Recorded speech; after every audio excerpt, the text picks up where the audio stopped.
Bueno, Marta Domínguez, que es la hija del pintor, es licenciada en Filosofía y Letras en la Universidad de Zaragoza y ejerce como profesora de Lengua y Literatura en Sevilla, donde actualmente reside. Su obra, siempre de tono reivindicativo y de denuncia del dolor humano, no soslaya, sin embargo, el acento lírico y muestra también la influencia de sus inclinaciones como estudiosa del cine, del documentalismo histórico, de la Guerra Civil Española de 1936. Ha sido incluida en varias antologías como Noreste, de la editorial Eclipsados, o Miradas sin Fronteras, de Ediciones en Huida, en el año 2012. Nos sorprendió con su excelente primer poemario, Historia Transida y Poesía Renovada, que está allí. Al final siempre ponemos las obras de los poetas que nos visitan, por si alguno quiere adquirirlo. Entonces, Historia Transida y Poesía Renovada, publicada en Ediciones de Huida también, que es un mosaico de las citadas características estéticas, indefectiblemente unidas a una postura moral y literaria crítica. Damos la bienvenida a Marta Domínguez.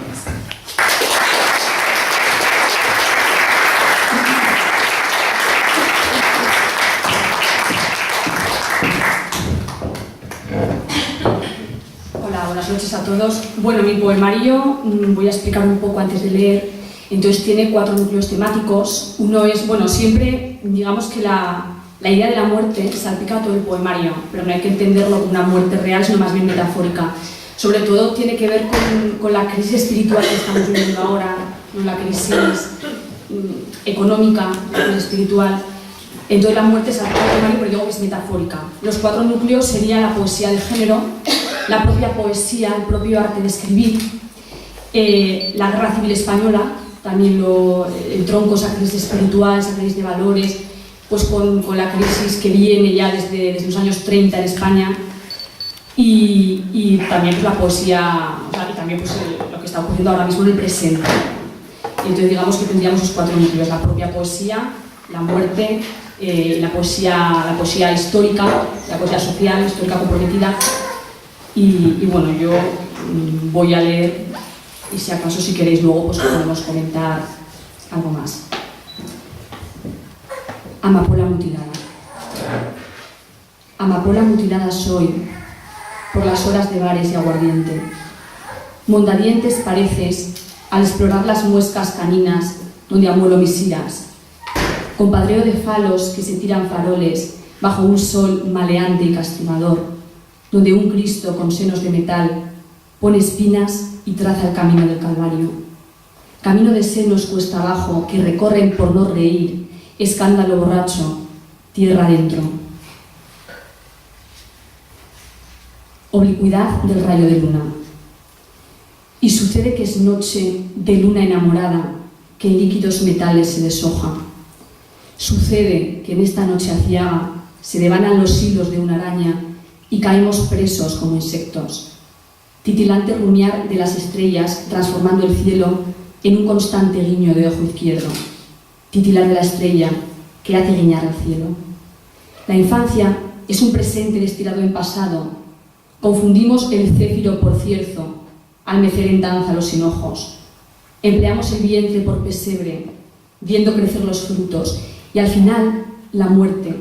Y cuando llega, esperamos más, y es solo un instante, una franja invisible que cruzamos cual funambulistas. Las ruinas del Parnaso.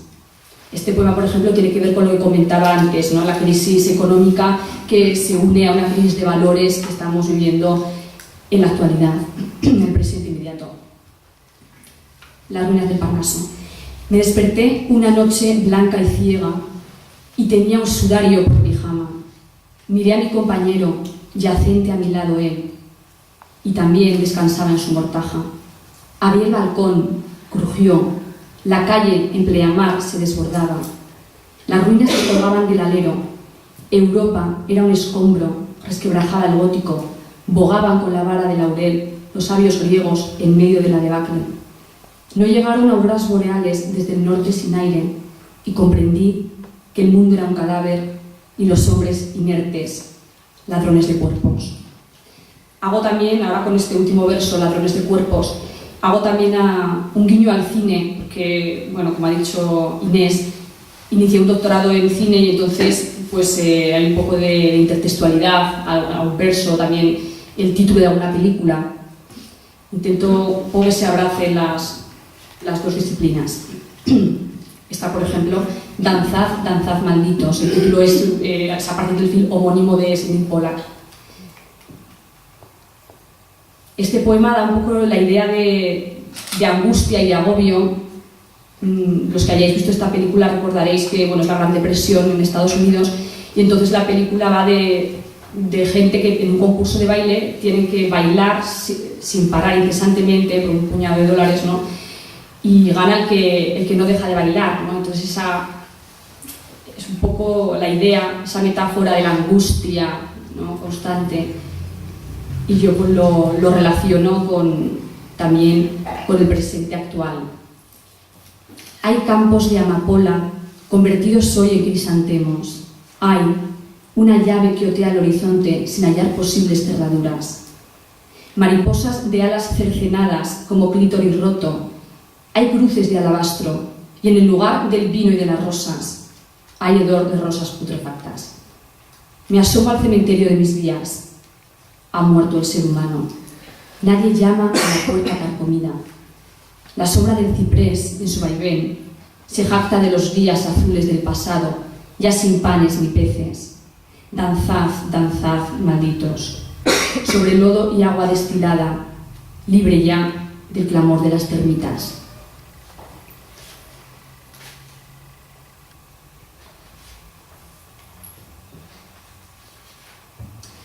Voy a leer otro poema que tiene que ver con otro de los núcleos temáticos, que es el propio acto de escribir, que lo relaciono con el propio acto de vivir, ¿no?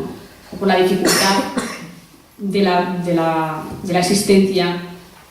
Es similar a la dificultad del verso, ¿no? De encontrar el momento adecuado, ese momento en que el verso pues fluye, es igual que un poco el fluir de la propia vida.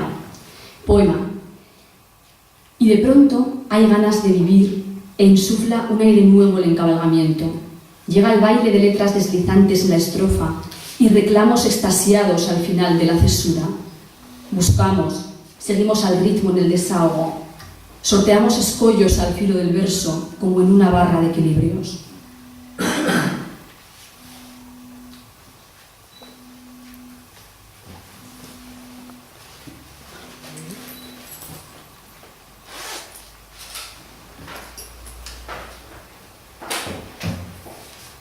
L'angoisse du pigeon bleu significa la angustia de paloma azul. Entró con la paloma un trozo de la muerte. Colgaba de su pico, como quien pende de un sueño fútil y lastimero.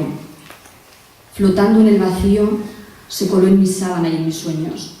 Así, como niño que coge el mar por la orilla y lo levanta para ver el interior del mundo inhabitado. Igual. Yo vi una mancha cosida en mi retina entre aleteos de paloma azul y mensajera. Por evitar salir del paréntesis entre dos nadas, avanzo cada día 10 nudos a mi muerte.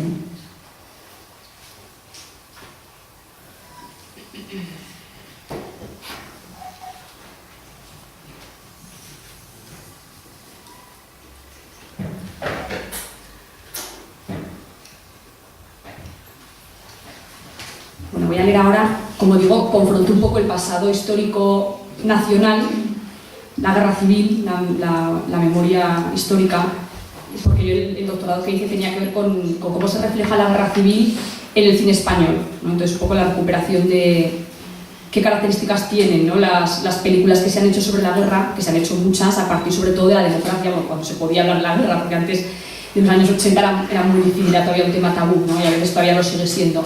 Entonces un poco la idea de la memoria histórica.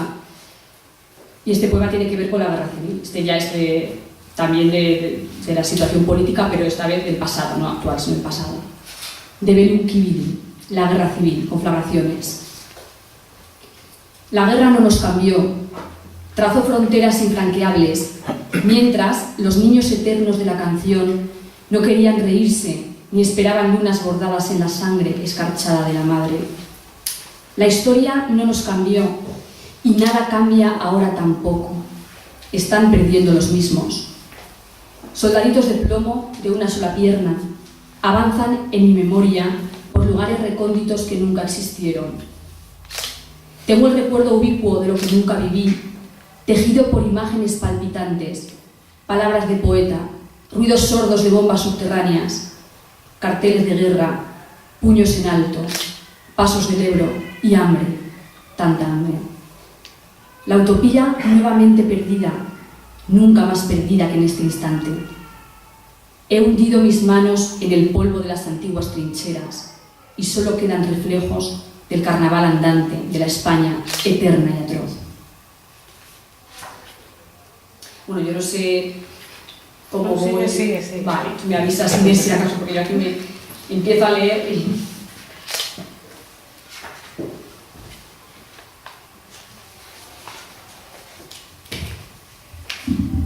Aquelarre. Por el rincón del pueblo que solo conquistaste, te veo crecer de espigas, cardos y amargura, rincón místico de una generación cercenada por la bulia. Hemos vuelto a convocar los muertos en el velorio de nuestras almas desgastadas. No solo se destila la uva en el vaso, también el cáliz de genio incomprendido, y todo se transforma en pantomima. Dame este acorde gitano de desgarro, duende, consuelo y siempre duende. Vamos a beber esta noche que es sufriente y malsana. Las sombras de la luna se han estirado trágicamente junto a nosotros. Exorcicémonos para poder ver de pie al demonio.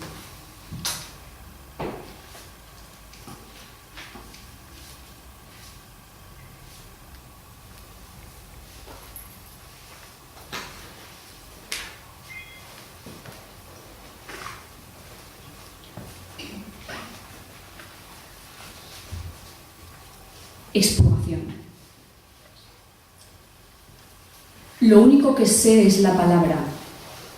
Palabra, eso sí, cortada por los cantos y a destajo. Vivir no es escribir. Escribir es sufrir los intervalos temporales de la díada, dualidad arte-vida. La indignación que sucumbe al reconocimiento anestesiado. Pertrechar, espero al fin, las leyes de la lírica, ya que agotar el pozo de la ciencia supone un valor incalculable.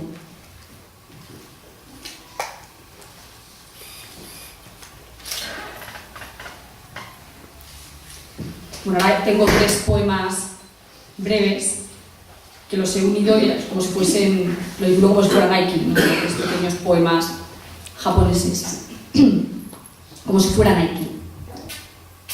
Si es nostalgia. Penetra el espíritu de la lluvia, danzarín, en filtrados secos de hojas aplastadas enardecientes de tarde de otoño. Vuelven ecos traducidos de nostalgia por lo que he de vivir, futuro incierto. Desamortiza la pena. Desamortiza la pena el rincón invicto de la alegría, corporeidad de los cortinones de polvo en gris y diagonal, trasluz del ventanal. Hoy la pena embarga, hoy veo el recorrido del agua salina de ojos a boca, estelas de sal como charcos de estrella por desempolvar. De todo lo imposible sería el tercer Aiki. Peldaños como pestañas caídas, clavo rusiente, mi agarradera de metal, mi liana, tela de araña, hilo translúcido, donde asir mi balanceo.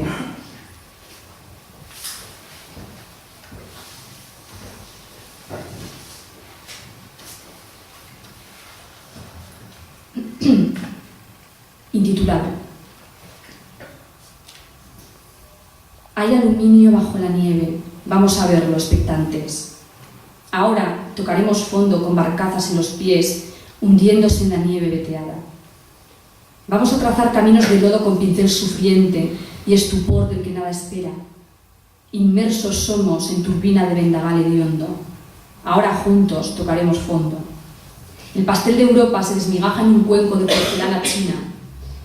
Veo desde el pozo enmarcado por la nieve una ventana que ya es un futurible y veo caminantes sonámbulos subordinados a señores de maletín gris, tanto más que el Art Deco de Nueva York. Ahora todos tocaremos fondo, bajo cuervos con alas paralelas al encorvado pico, ojos desorbitados, garras alambradas.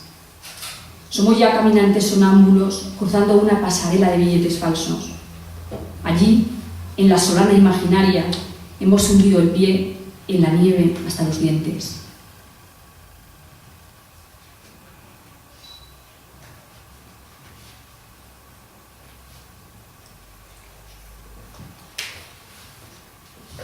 Lluvia. Cae la lluvia, con su necesaria verticalidad que azota detrás de la ventana.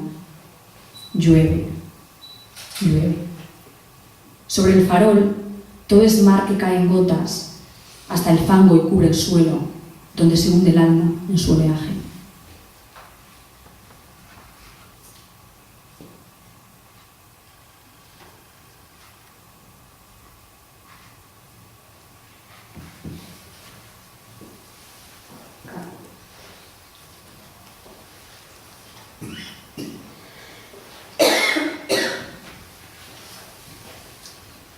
Eco. Tratas el eco con desdén y destruyes a hachazos el manjar de un jazmín ajado. Encuentro en cada piel con pavimento restos de rosas putrefactas. Quieres versos con olor a café y cotidianidad.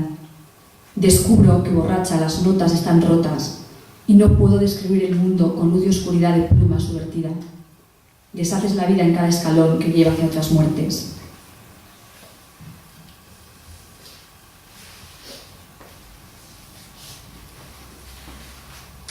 Voy a leer ahora dos poemas que tienen dos partes.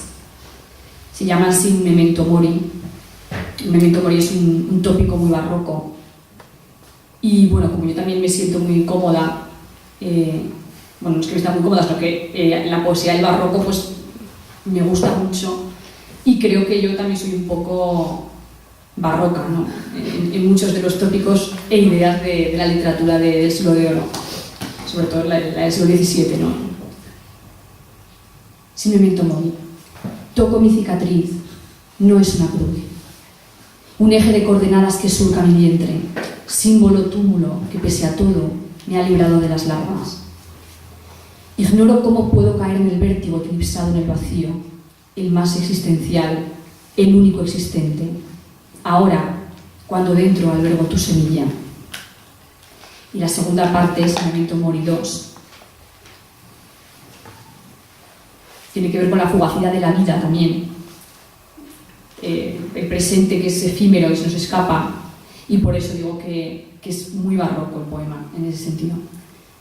No hemos nacido y somos ya cruces en el tiempo.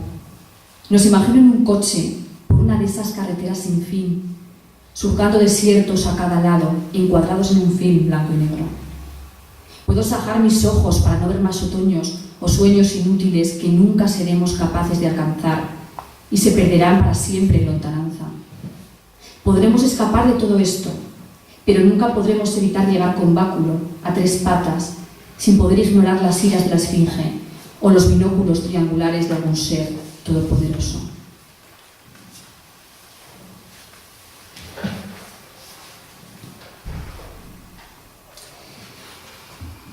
Este poema que voy a leer tiene que ver con el núcleo temático que es sobre el propio acto de escribir.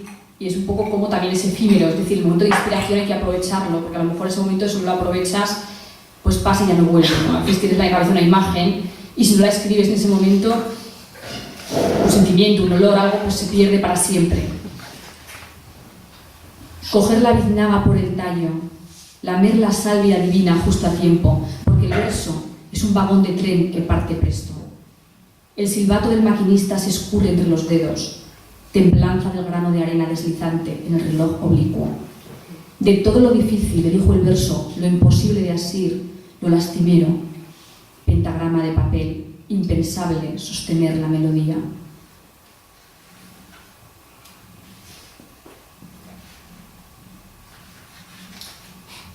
Sin título. Me dijiste que yo era como tú, porque también tengo el diablo sentado en el hombro. Me hablabas de cruces coordenadas, del tótem de la vida, o más bien de la muerte, de raptos de la fe, en definitiva. Para los dos la vida es uno mismo, una danza de malditos que avanzan entre la cosificación de lo real y la conceptualización descubierta del objeto, y así, necesariamente, llegar hasta el vacío.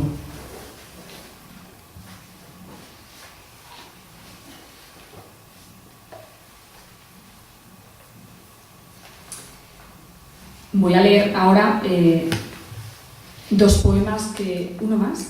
Bueno, pues uno entonces. Bueno, se lo dedico pues a Zaragoza, que es la ciudad mi ciudad, donde ya no vivo. Zaragoza, la ciudad ocre.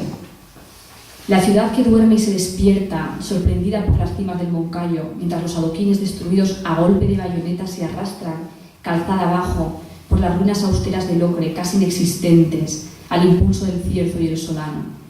Allí, en regueros de agua caudalosa, al pasar bajo el ojo de su puente, donde muere y renace la jota, por encima de la mirada eterna del que esculpe el cobre de los majos, allí la ciudad olvida a sus hijos y les agradece. Deben estar muertos para ser reconocidos, y no aquel del que repetidamente se vanagloria, sus hijos actuales que se esconden como sabandijas en el preciosismo resucitado, encalado por el paso de los años. Joyas mudéjares que escalan para hacerse renombrar por entre los escombros. Además, hijos que lanzan piedras contra sus propios cuadros o que dejan plegada la chaqueta antes de abandonar suicidas el andén con los brazos en cruz. La pena es la de siempre, la que se cultiva en un enclave lunar y desértico, viviente de impulsos creadores más vanos que saludables. Allí, donde os estoy diciendo, la ciudad olvida a sus hijos.